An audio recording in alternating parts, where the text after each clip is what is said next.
Coucou les merveilles, c'est Chloé. Je vous propose un tirage en synchronicité avec l'oracle de la sagesse des fleurs de Lana Shine.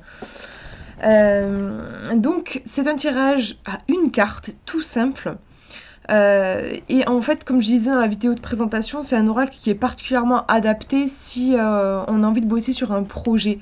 Donc je vous propose de penser là, dans cette vidéo, à un projet euh, que vous aimeriez concrétiser. Alors, projet, il n'y a pas besoin que ce soit spécialement ambitieux, mais voilà, quelque chose que vous aimeriez voir germer, voir fleurir dans votre vie. Ça peut être un projet artistique, un projet d'entreprise, mais aussi un projet, je sais pas moi, de fonder une famille, le projet de se lancer dans une relation avec quelqu'un. Voilà, peu importe. En tout cas, un truc que vous aimeriez voir germer. Je vous laisse vous concentrer sur ce projet à venir et choisir la carte qui vous attire le plus. En fait, elle va nous renseigner sur le besoin. De quoi vous allez avoir besoin pour nourrir ce projet. En fait, on va imaginer donc que c'est une graine et on va voir avec quoi vous allez avoir besoin de l'arroser, ce projet, pour qu'il grandisse. Qu'est-ce qui va être important? Donc, on a un premier tirage ici, deuxième ici, troisième ici et quatrième là. Je vous laisse choisir votre carte. Et on va découvrir ensemble du coup ces cartes et ce qu'elles ont envie de nous dire. Alors je vais pas trop parler sur les cartes parce que je suis pas du tout calée en plantes, en fleurs. Et je voudrais pas dire des bêtises. Alors hop, c'est le muguet. Si vous avez choisi la première carte, c'est le muguet qui apparaît. On a une fée, je sais pas, pour moi c'est une fée, oui parce qu'elle a les petits oreilles pointues, qui est endormie donc sur un muguet. Le muguet, juste moi, ça m'évoque le bonheur, la chance. Et au niveau des couleurs sur la carte, on a ce bleu et ce blanc qui me renvoient à un certain calme et une certaine confiance. En fait, si je fais intuitivement, c'est peut-être pas du tout la symbolique du muguet ou de la carte, mais moi, je dirais que vous avez peut-être besoin d'avoir confiance, de retrouver confiance en la vie, besoin d'un certain lâcher-prise aussi. C'est comme si cette fée, elle était protégée par les petites clochettes, je trouve, les petites fleurs clochettes. Donc c'est pas une carte qui, vous voyez, je trouve, qui est dans une énergie hyper flamboyante, hyper dans l'action, yang.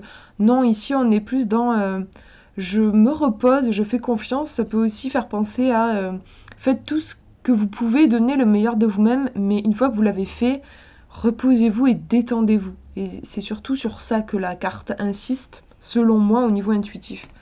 On va regarder le muguet donc dans le livre. Alors, on nous parle de liberté, je vais vous montrer. Liberté, repos et joie. Un petit extrait de poème, on nous dit « Clochette du blanc muguet, neiger à loisir dans le parterre siffré de mes souvenirs ». On nous dit « Ce brin de muguet vient vous offrir le repos bien mérité et la joie du devoir accompli. Votre temps de repos, ça revient est venu. Vous allez pouvoir récupérer, le calme est revenu dans votre vie. Vous allez profiter des bienfaits d'un repos bien mérité. La joie et la liberté sont désormais au rendez-vous. » Et on nous parle des vertus thérapeutiques ici. Ouais, repos, ça revient beaucoup. Par rapport à votre projet, vous avez surtout besoin, je pense, de vous détendre en fait. Hein, c'est le plus important ici pour vous, ce sera prendre soin de vous, lâcher prise, beaucoup de douceur et reposez-vous. On regarde la deuxième carte, donc le deuxième tirage ici. On est avec les pissenlits sauvages. Donc on voit une jeune femme, peut-être une elfe, qui est en train de s'amuser avec en effet les pissenlits, est en train de les faire voler. Au niveau des couleurs, on a un bleu qui est plutôt apaisant, mais qui en même temps il est un petit peu relevé par cette note de jaune qui moi me renvoie à quelque chose de plus de solaire, de plus solaire. Bon, moi, les pissenlits, forcément, ça fait penser à l'idée d'avoir confiance dans le fait que ces vœux vont pouvoir se réaliser. On va regarder ce qu'on nous dit dans le bouquin, dans le petit livret. On nous parle de changement, de renouveau et de se libérer du passé. Tout près de Paris, à vos pieds promeneurs, cette rosace délicate, c'est le jeune pissenlit, et cette perlin en son centre, c'est sa future fleur. On nous dit le passé est révolu, le présent vous invite à vivre le moment présent sans préjugés, sans peur, sans l'auto-saboter, le changement, le renouveau, libérez-vous. Laissez le vent emporter vos vieilles peurs, le voile du passé est levé, pour vous un nouveau jour se lève. Les temps changent, il est grand temps de passer à autre chose, de tourner la page. Et vous avez ici les vertus thérapeutiques. Donc, par rapport à votre projet, de quoi vous avez besoin? Vous avez besoin d'un vent frais, d'un vent nouveau, vous avez besoin de quelque chose, d'une nouvelle impulsion. Donc, privilégiez des trucs que vous n'avez jamais fait. Tentez des trucs un peu foufou, un peu insolites. Laissez libre cours à votre spontanéité. Autorisez-vous à tenter un truc différent de ce que vous avez connu par le passé. Ici, je pense que c'est ça le conseil. On va regarder le 3e tirage maintenant. Alors, on a les pivoines, donc c'est au niveau des couleurs, on a quelque chose de très rose, très girly. Elle est en train de se mettre des pivoines dans les cheveux, donc elle prend soin d'elle. On a un côté un peu, oui, je prends soin de moi et j'aime être belle aussi. Il y a un aspect très esthétique et recherche de la beauté, je trouve, dans cette carte. On va regarder ce qu'on nous dit dessus dans le livret. Donc c'est la numéro 8. On nous parle de limites, d'expression de soi et de s'affirmer. Alors je vous fais une mise au point parce que là on n'y voit rien du tout. Les pivoines sont en feu, le ciel bleu allume sans fleurs écloses. Donc là je vous ai lu le petit poème.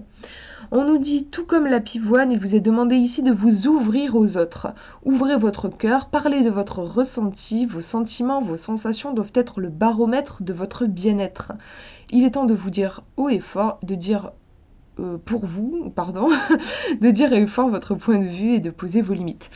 Donc ouais, on ne se cache pas en fait avec ces pivoines, il faut se montrer par rapport à votre projet. Là, vous avez besoin de vous montrer, de vous affirmer, de vous exprimer. Il ne s'agit pas d'être coincé dans son petit coin à pas oser sortir.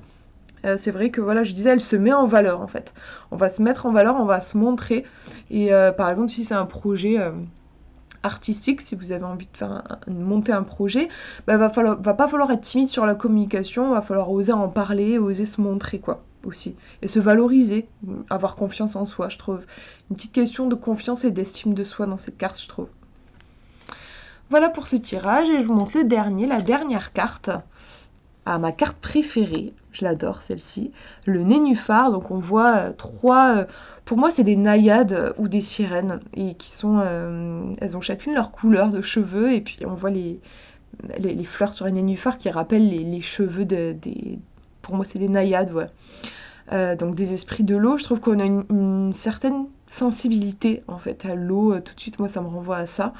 Puis après on a un petit côté aussi sororité, on a plusieurs jeunes femmes qui vont, je sais pas, j'ai l'impression qu'elles sont, il n'y a pas du tout de compétition, elles sont bonnes amies je pense et elles sont là l'une pour l'autre, donc ça me fait penser aussi à savoir qu'on n'est pas seul, qu'on a une famille d'âmes et que même si c'est dans notre là où on est né, on se retrouve pas forcément dans les gens avec les gens qui sont autour de nous, mais en réalité on n'est pas seul quoi, il y a d'autres gens qui nous ressemblent quelque part dans le monde quoi.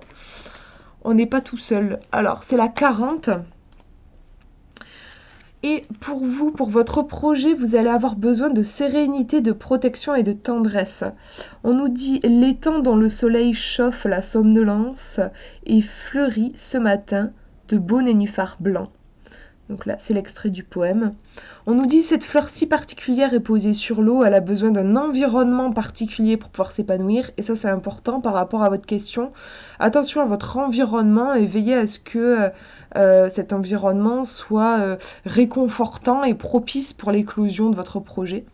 Faites attention à votre environnement familial, professionnel et affectif. Il vous faut créer autour de vous un environnement sain et réconfortant. Faites le tri autour de vous pour garder cet havre de paix. Et ici, vous avez les vertus thérapeutiques du nénuphar. Donc, il y a vraiment, ici, on retrouve le thème qui revient, c'est l'environnement. Attention à votre environnement. Je pense, par exemple, à un projet, si on a le projet de monter son entreprise, si jamais on annonce cette nouvelle à, je sais pas moi, dans notre famille par exemple, ou à des amis, et qu'il se trouve que ce ne sont que des gens qui sont salariés, ils risquent de pas du tout comprendre en fait votre démarche et votre projet ne va pas être bien reçu.